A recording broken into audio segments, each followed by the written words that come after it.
오늘 좀 엘리야 이야기를 좀 하려고 하는데요. 이제 내일 중보기도 전체부 모임 할 때도 제가 엘리야 이야기를 하려고 해요. 그래서 요즘 계속 엘리야에 빠져 있는데 오늘 이스라엘에 대해서 굉장히 위대한 선지자로 엘리야가 추앙을 받고 있잖아요. 그런데 성경에 보면 열왕기상 17장에 보면 이 엘리야에 대한 소개는요 굉장히 간단하게 하고 있습니다. 성경은 그를 뭐라고 소개하고 있냐면 길르앗에 우거하는 자 중에 디셉 사람 엘리야가 있다라고 그냥 굉장히 간단하게 소개를 해요. 즉 엘리야는 알려지지 않은 가문 출신이었고 또 그가 속했던 고향 역시 변방에 속했던 사람이었습니다. 즉 하나님께서 무명에 가까운 선지자였던 엘리야를 부르신 거예요. 그런데 그 무명의 선지자, 변방에 살고 있던 엘리야를 부르셔서 지금 누구에게 보내고 계시냐면 당대 최고의 권력자인, 권력의 핵심에 있는 아합에게 하나님께서 보내고 계신 것입니다. 그렇게 무명의 엘리야는요 당대 최고의 권력자인 왕 아합 앞에 서게 됩니다. 그런데 아합의 주변에는요 아합 혼자 있던 것이 아니라 아합을 둘러싸고 있는 종교 권력자들이 있었어요.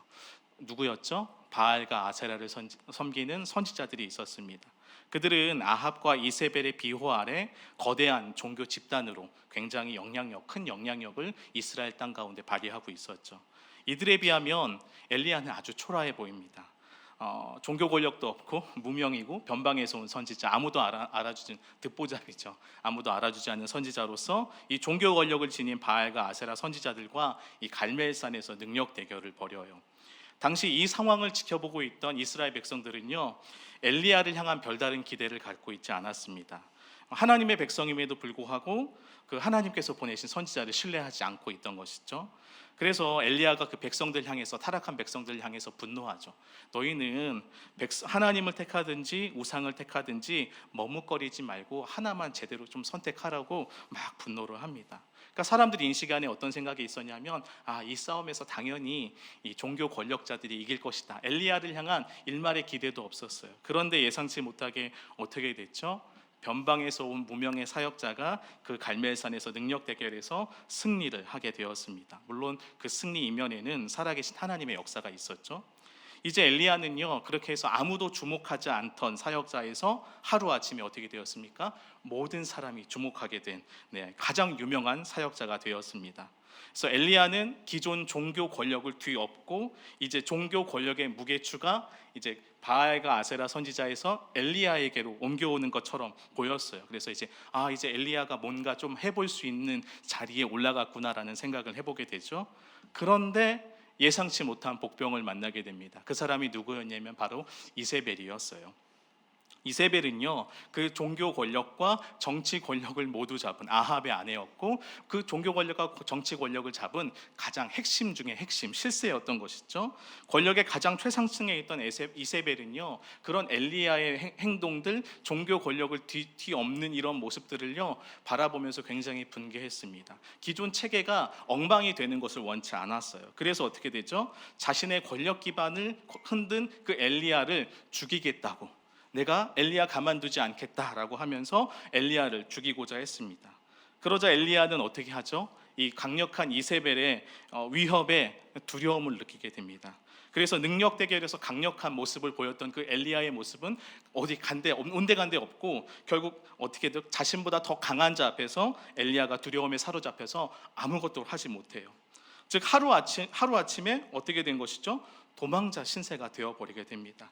잘못된 사회를 개혁하고 정말 하나님이 원하시는 하나님의 뜻대로 사람들을 다시 한번 돌이키고자 했던 엘리야의 거대한 꿈이 하루아침에 수포가 되어버린 것이죠.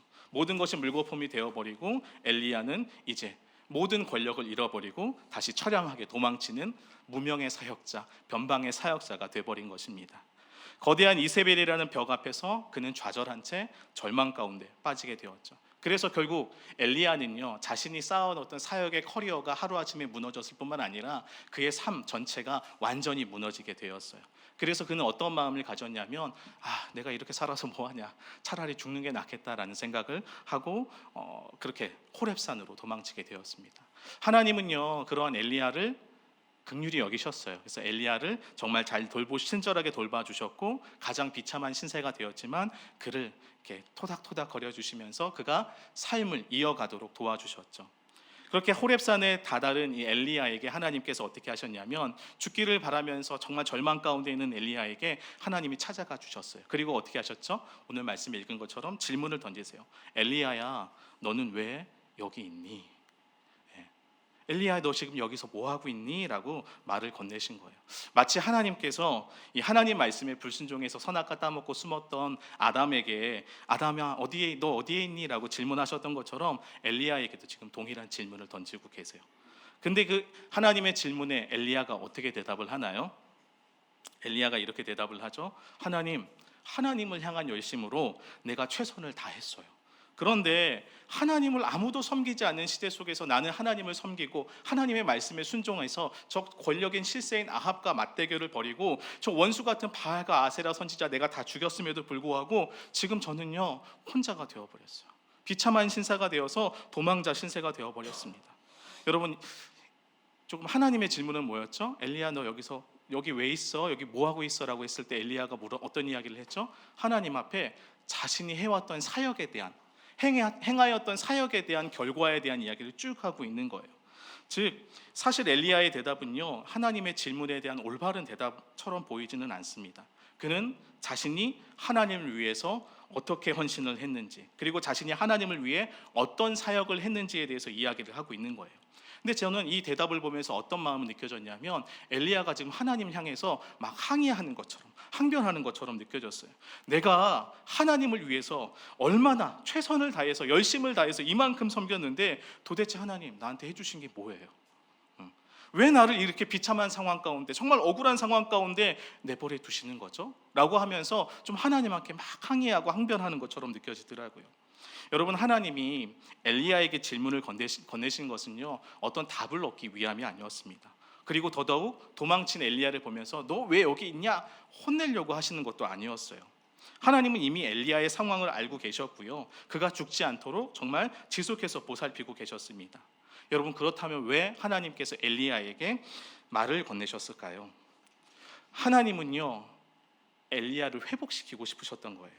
하나님께는 엘리야 그 존재 자체가 귀했던 것입니다. 그래서 그의 마음을 아시고 지금 하나님이 엘리야와 대화를 하고 관계를 다시 한번 회복하려고 하시는 것이었어요.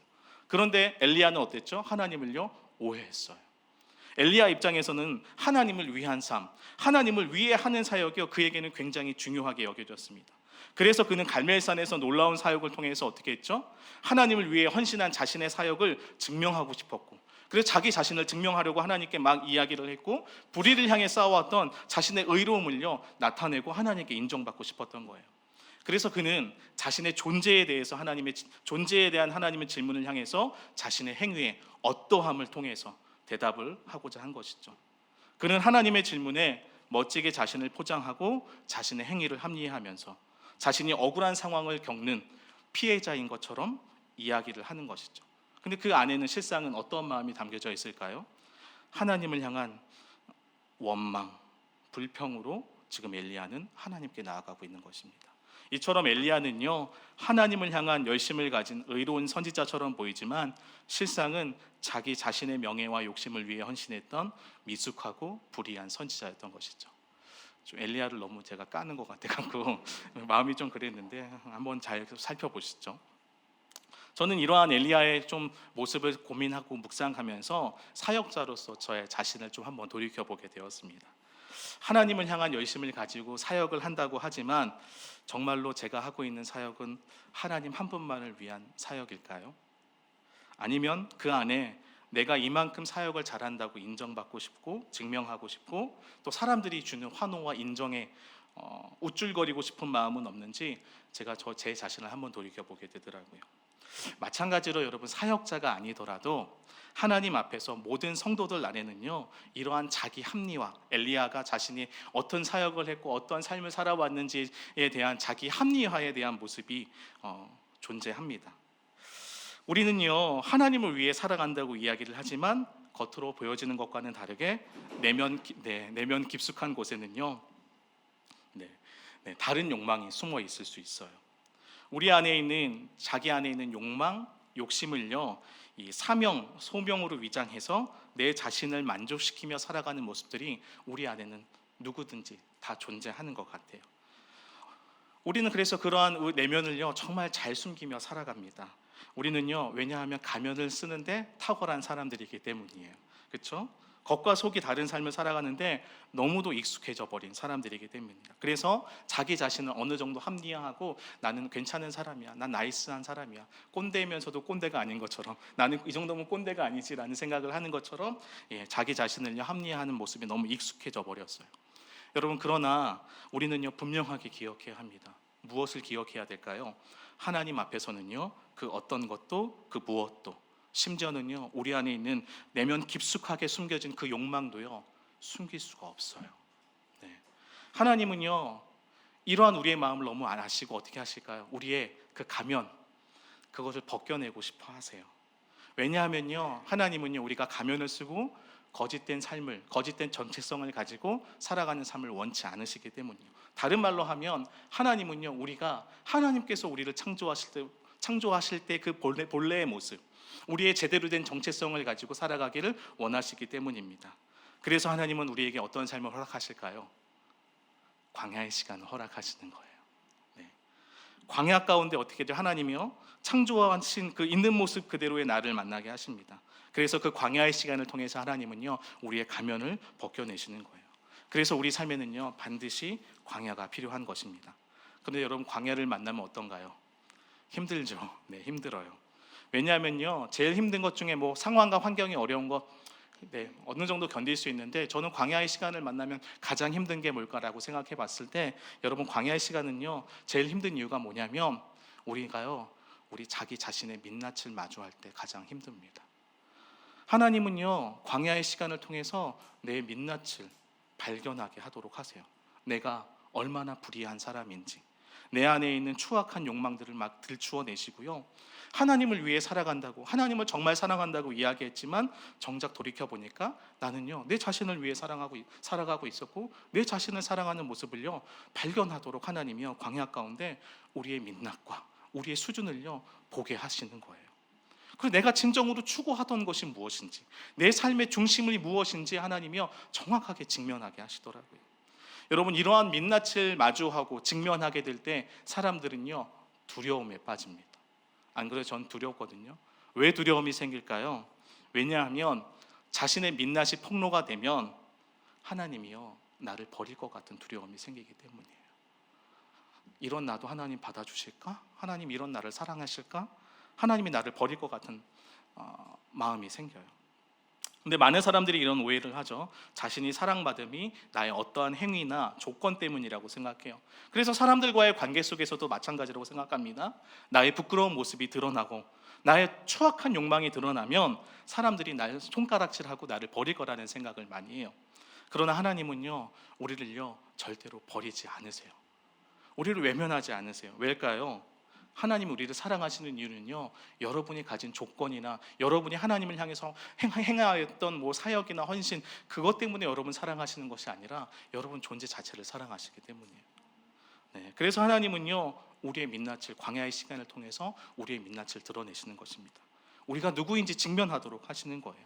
거짓된 자아를 벗겨내시고 진정한 정체성을 경험하도록 우리를 도우시는 것입니다. 그래서 네가 가지고 있는 것, 나를 위해서 얼마나 많은 것을 주고 헌신하고, 그것이 아니라 너는 있는 모습 그대로 나의 사랑받는 자녀다 라는 것을 하나님께서 우리에게 가르쳐 주시는 것이죠.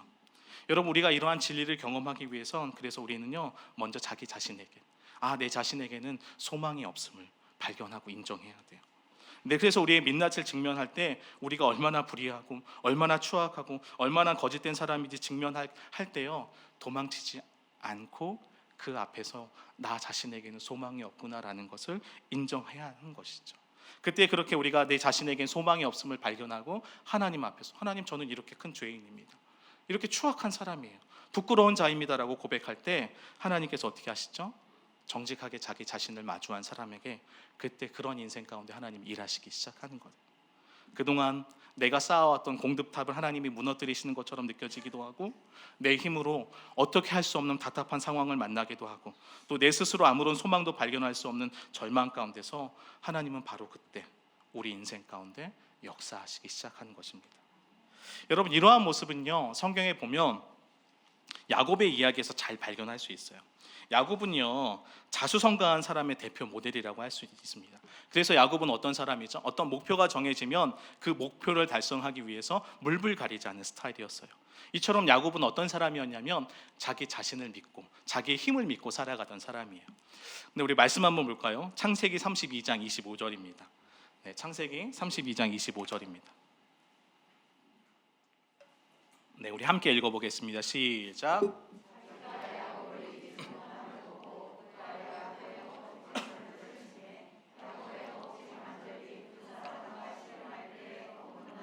네, 우리 너무 잘 아는 말씀이죠. 창세기 32장에 보면 야곱이 야복강에서 씨름을 해요.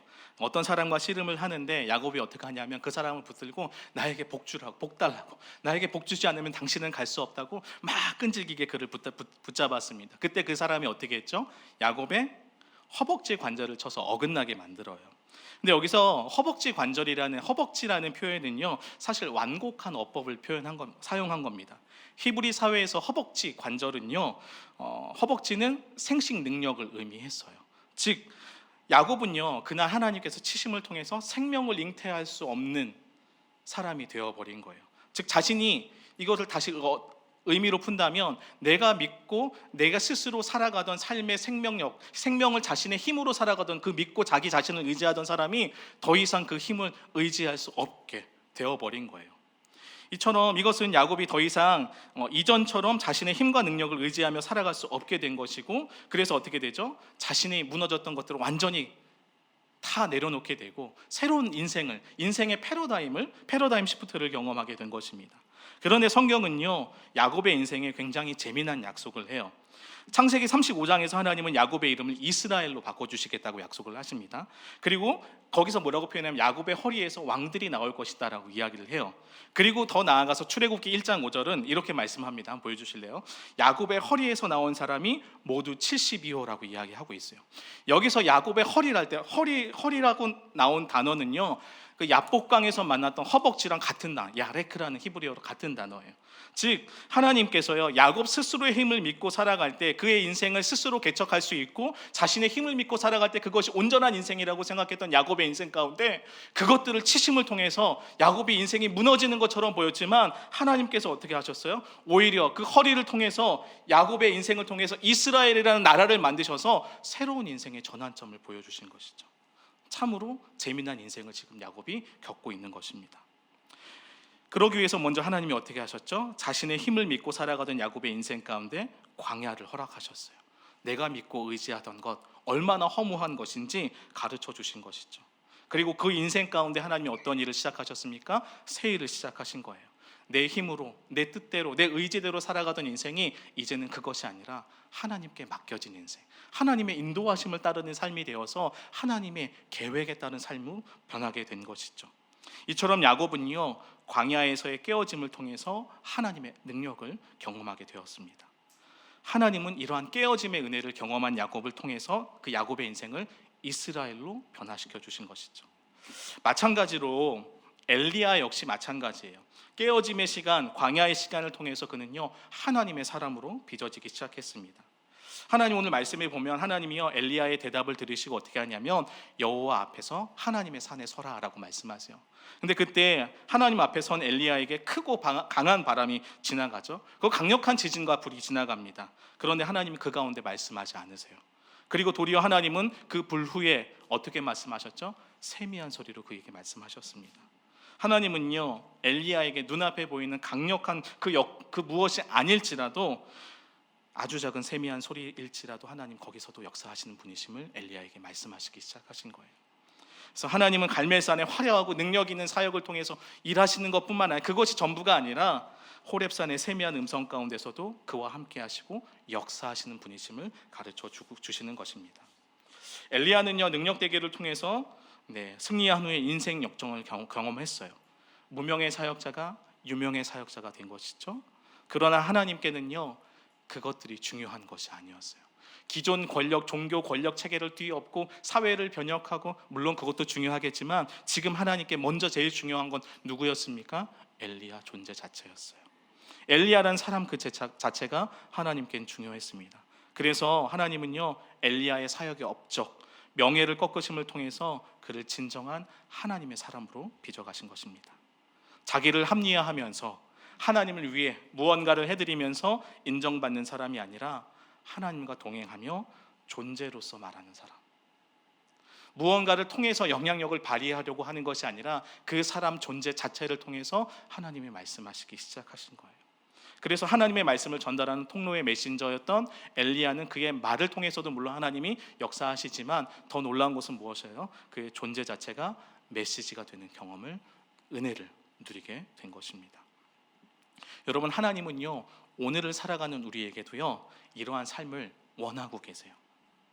우리가 하나님을 위해 살아가는 것이 목적이 되는 것 중요하겠죠? 그런데 진정으로 그것이 전부가 아니라 우리의 존재가 하나님과 동행하며 하나님과 함께 살아가는 삶이 되기를 주님은 더 간절히 원하고 계십니다. 그래서 우리 삶에는요, 엘리야와 같이 하나님의 손길을 경험하는 광야의 시간이 찾아오는 거예요. 내가 믿고 의지하는 것들이 흔들리기도 하고요, 나의 민낯이 폭로되고 나의 깊은 내면에 존재하고 있던 욕망들이 드러나는 그런 시간들을 경험하게 되는 것입니다. 그런데 그런 시간 가운데 광야의 시간을 만나면요, 어쩌면 우리도 엘리야처럼 나를 합리화할 수 있어요. 하나님, 나 하나님께 어떻게 하는지 아시잖아요. 나 이만큼 하나님께 했어요. 어떻게 나한테 이러실 수 있어요? 라고 막 이야기할 수도 있어요. 근데 우리는요, 그러한 합리화에 빠져서는, 그 덫에 빠져서는 안 됩니다. 그러기 위해서 어떻게 해야 될까요? 날마다 하나님 앞에 서는 훈련하셔야 돼요. 다른 게 없어요. 아무것도 하나님 앞에 숨길 거 없는 것을 기억하고 말씀 앞에 정직하게 서는 삶을 살아가야 합니다. 그때 하나님은요, 우리의 삶을 포기하지 않고 계속해서 지속해서 말씀해 주실 것이에요. 때로는 어두캄캄한 흑암에 있을지라도 하나님은요, 우리의 삶을 인도해 주셔서 우리를 빛 가운데로 인도해 주시고 우리를 온전케 해 주시는 것이죠. 그래서 우리를 하나님의 사람으로 빚어가시는 것입니다. 여러분, 이처럼 하나님 앞에 온전함은요, 깨어짐을 통해 찾아오더라고요. 온전한 삶은 그저 오는 것이 아니라 우리 삶의 깨어짐을 통해 이루어지는 것입니다. 마지막으로 에베소서 1장 12절 말씀 한번 읽어볼까요? 네, 에베소서 1장 12절 같이 읽어보겠습니다. 시작. 이는 우리가 그리스도 안에서 전부터 바라던 그의 영광의 찬송이 되게 하려 하심이니. 네, 에베소서 1장에선 사도 바울은요, 하나님께서 우리에게 모든 신령한 복 주셨다고 말씀하고 있어요. 모든 신령한 복이 뭘까요? 에베소서의 말씀을 보다 보면 하나님께서 삼위일체에 대한 이야기를 쭉 하시거든요. 그러니까 그 하나님께서 우리에게 찾아와 주셔서 우리를 만나 주신 것, 그분이 우리의 모든 신령한 복이다라고 말씀하시는 거예요. 그래서 그 신령한 복이신 하나님을 만나서 우리가 어떻게 되었나? 우리는 하나님의 자녀가 되었고 그분의 하나님 나라의 유업을 이을 상속자가 되었다라고 에베소서에서 이야기하거든요. 결국 하나님이 이 모든 신령한 복을 통해서 우리의 삶을 어떻게 이끌어 가실까요? 우리가 읽은 1장 12절처럼 우리 존재가 그분의 영광의 찬송이 되게 하세요. 우리의 어떤 행위나 어떤 값이 아니라 우리의 삶의 흔적이 하나님을 영화롭게 해드리는, 즉 우리의 존재가 하나님께 영광이 되는 삶이 되게 하시는 것이죠. 그래서 하나님은요, 오늘도 우리가 그분의 영광의 찬송이 되도록 우리를 빚어가십니다. 그래서 우리가 그리스도의 장성한 분량에까지 자라가게 우리를 인도하시는 것이죠. 엘리야는 지금 그 복을 누리고 있는 거예요. 어떤 사역, 어떤 능력, 어떤 업적, 그것이 중요한 것이 아니라 하나님의 마음을 품고 하나님의 사람으로 빚어지는 그 은혜를 지금 엘리야가 누리고 있는 것입니다. 저는 말씀을 준비하면서 정말로 소원하게 되더라고요. 하나님, 어떠한 제 사역이나 어떠한 행위나 어떠한 말보다 제 존재 자체가 하나님 울림이 되는 삶이 되게 해주십시오. 내 삶의 흔적이요, 정말 하나님 예수의 흔적이 되어서 정말 예수님만 좀 드러내었으면 좋겠습니다. 온전하신 예수님을 닮아서 정말 하나님의 영광에 찬송이 되는 삶이 되었으면 좋겠습니다라는 소원이 들더라고요. 그러면서 한편으로는 어떤 마음이 들었냐면, 그럼 광야를 만날 수도 있던데 어떡하지? 라는 생각이 들더라고요. 근데 제 안의 소원은 이것이었어요. 비록 그 삶의 여정 속에서 나의 민낯을 마주하는 광야의 시간이 있을지라도 깨어짐을 통해 나를 온전케 하시는 하나님의 은혜를 누리고 싶다라는 고백이 제 안에 있었어요. 여러분, 하나님은요, 오늘도 우리의 삶 가운데 좀 그렇게 인도하시는 것 같아요. 네.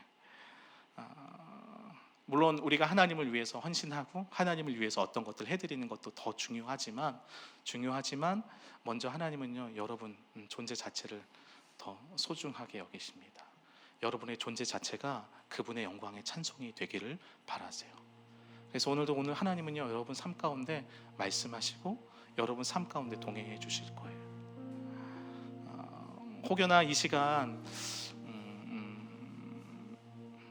야곱처럼 내가 믿고 의지하던 건 내려놓지 못해서 나 그거 주지 않으면, 복 주지 않으면 당신 보낼 수 없어요 라고 했던 것들이 있다면, 나 그거 없으면 죽을 것 같아, 나 그거 없으면 내 인생 망할 것 같아 라고 했던 무언가 의지하고 있던 것들이 있다면 좀 겸손하게 그것도 하나님 앞에 내려놓으셨으면 좋겠어요. 또한 광야의 시간을 만나고 있는 분들도 어쩌면 있을 수도 있을 것 같아요. 나의 민낯이 정직하게 드러나고 폭로되고 너무 힘들고 어려운 내 삶에 찾아온 광야 때문에 하나님 앞에서 부끄러운 내 모습을 보는 것이 힘드신 분들도 있을 거예요. 근데 여러분, 하나님이 여러분 사랑은요 포기되지 않도록, 아까 저기 앉아서 찬양하는데 예수 사랑합니다라는 고백할 때 주님이 저한테 이렇게 말씀하시는 것 같더라고요. 영환아, 너 나 사랑하니? 라고 물어보시는 것 같아요. 그래서 제가 주님 앞에서 네 주님 사랑합니다 라고 했을 때 주님이 제안해 주셨던 마음인 거예요. 그거 하나면 충분하다. 그거 하나면 충분하다. 주님이 오늘 저한테도 그런 말씀을 하신 것처럼 여러분 삶 가운데 좀 그런 은혜를 좀 더해 주셨으면 좋겠습니다. 이 시간 좀 함께 한번 기도했으면 좋겠는데요. 우리 제가 잠깐 나눴던 것처럼 우리가 믿고 의지하던 것들 혹시나 있었다면 그것들 겸손하게 좀 내려놓고요. 또 광야의 시간을 경험하고 있던 분들이 있다면 주님 이 광야의 시간에서 깨어짐을 통해 온전케 되는 그 은혜를 제가 누리게 해주십시오. 나를 포기하지 않고 주님의 장성한 분량에까지 이르도록 내 삶을 붙드시는 그분의 은혜 내가 누릴 수 있도록 주님 은혜를 더해 주십시오라고 이 시간 말씀을 기억하면서 함께 기도하도록 하겠습니다. 기도하겠습니다.